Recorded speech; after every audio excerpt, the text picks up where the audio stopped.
उत्तर प्रदेश के चुनावी अखाड़े में आज एक बड़ी घटना घट गई। 20 लाख से ज्यादा सरकारी कर्मचारियों की जो मांग सालों से थी कि 2005 में जो पेंशन व्यवस्था बंद की गई पुरानी वाली और उसकी जगह बाजार केंद्रित नई पेंशन व्यवस्था लागू कर दी गई, सरकारी कर्मचारी जिसके विरोध में थे, जगह जगह धरना प्रदर्शन हुए देश भर में और वो लगातार जारी रहे।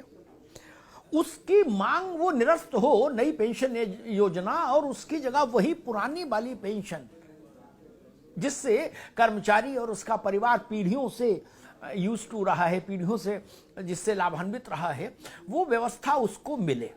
इसके लिए कर्मचारी लगातार आंदोलन करते रहे। अभी कुछ दिन पहले ही लखनऊ में प्रदेश भर से सरकारी कर्मचारी इकट्ठे हुए थे, उसमें ये मांग प्रमुख थी।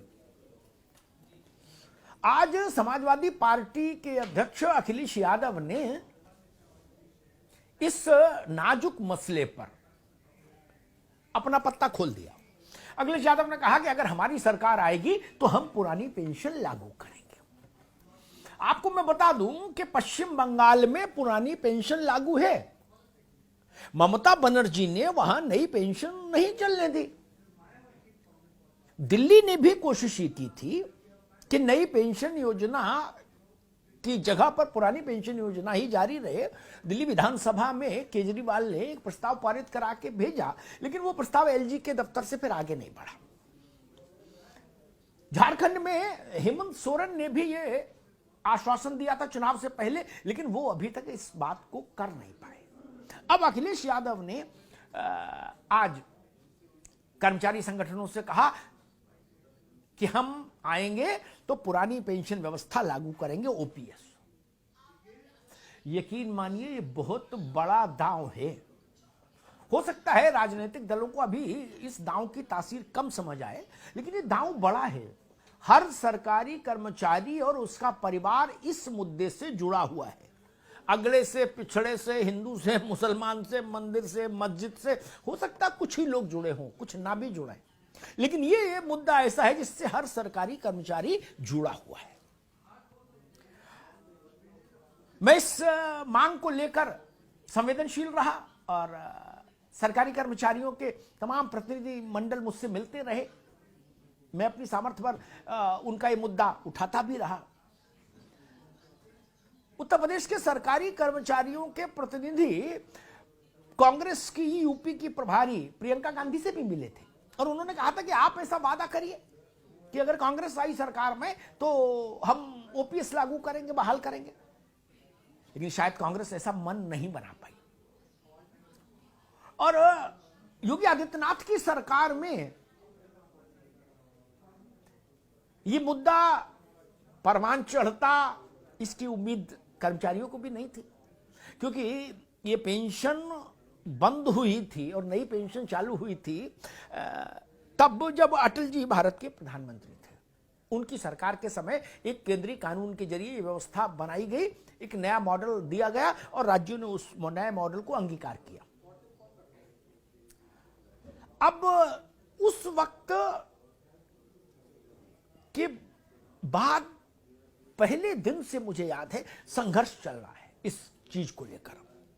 और योगी जी की सरकार के समय एक बार ऐसा क्षण आया जब कुछ प्रतिनिधि मंडलों के दबाव में सरकार और उनके लोगों, कुछ उनके बड़े अधिकारियों ने इस मसले को अपने प्रतिवेदन के साथ दिल्ली दरबार तक पहुंचाया। लेकिन कर्मचारी नेताओं ने मुझे बताया कि दिल्ली दरबार ने उस पर कोई सकारात्मक प्रतिक्रिया नहीं दी और उन्होंने कहा कि नहीं, ये पेंशन व्यवस्था में हस्तक्षेप नहीं हो सकता। जो पेंशन व्यवस्था चल रही है, नई पेंशन व्यवस्था एनपीएस, वही जारी रहेगी। तो भाजपा का दरवाजा बंद हो गया। प्रियंका गांधी नॉन कमिटल थी, वो उस पर कुछ स्टैंड नहीं लेना चाहती थी। उनको लग रहा होगा फिर कांग्रेस कई और भी राज्यों में सरकार में है, फिर हर जगह ये बवाल होगा, कहां जाएंगे। उस दृष्टि से समाजवादी पार्टी के पास ये स्कोप बचता था और अखिलेश यादव ने उस चीज को कैच किया।